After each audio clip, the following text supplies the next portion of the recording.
Assalamualaikum warahmatullahi wabarakatuh. Sa video ito, pag-uusapan natin ang mga pangalan ng mga prutas sa Arabic. Uunahin natin ang mansanas. Ang mansanas o ang apple ay tinatawag nila ito na tufah, tufah. At ang orange sa Arabic ay burtukal, burtukal. Ngayon, bayabas naman tayo. Ang bayabas o ang guava sa Arabic ay tinatawag nila itong jawafa, jawafa. Ang figs sa Arabic ay tin, tin. So huwag kayong ma-confuse ha, kasi may isa pang tin, which is yung mud o yung putik. Yun yung sinasabi nilang tin. Yan is tin, prutas na tin, which is yung figs. Ang putik or mud sa Arabic ay tin, bata, bata. At yung tin ay bata. Yung isa is ta, tin. And yung prutas na yan is tin. Ngayon, sa peach naman tayo. Ang peach sa Arabic ay khokh, khokh. So, kha, waw, kha, khokh. Melon. Ang melon sa Arabic ay shammam, shammam. Watermelon. Ang watermelon sa Arabic ay batikh, batikh. Alam ko na confused kayo na melon, watermelon, parehas lang naman yun sila na batikh. Hindi. Ang kulay orange, yun yung tinatawag nating melon. At sa Arabic yun, tinatawag din nilang shammam. Iba rin yun siyang prutas.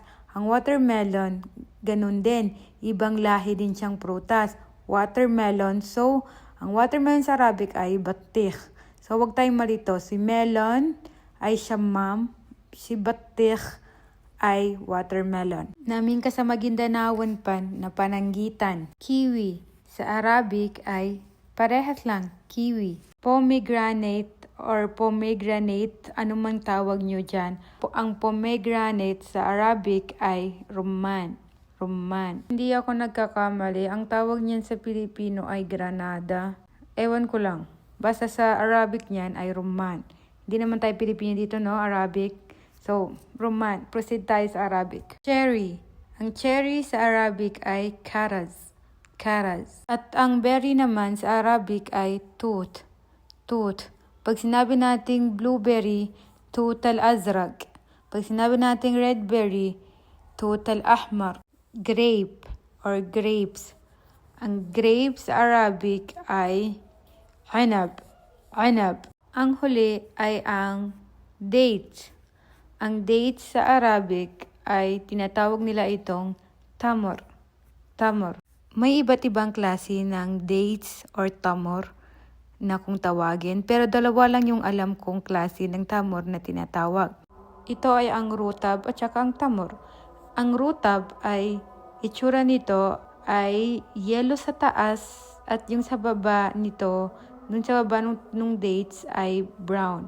So, parang matamis-tamis yung sa baba. Tapos yung yellow sa taas, parang hilaw-hilaw siya. So, tinatawag nila itong rutab. Kapag buo naman na brown lahat, tinatawag nila itong tamar. Magandang example nito sa amin sa Maguindanao, yung nyog. Ang nyog sa amin, kapag bata-bata pa, tinatawag namin itong agit. Kapag matanda-tanda na, pwede na siyang gamitin sa mga panggata, doon na namin siya tinatawag na nyog or nyog na panggata. Pero kapag bata pa, ay tinatawag namin na nyog na agit.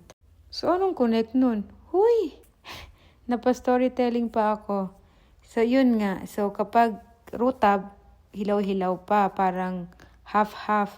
Pag tamor, yun na yung buo na matamis-tamis na buo na kulay brown. Naway nakatulong sa iyo ang video ito sa araw na ito. Kung nakatulong sa iyo ang video ito, i-save at i-share mo para makatulong din sa iba. Shukran, salama. Bye-bye.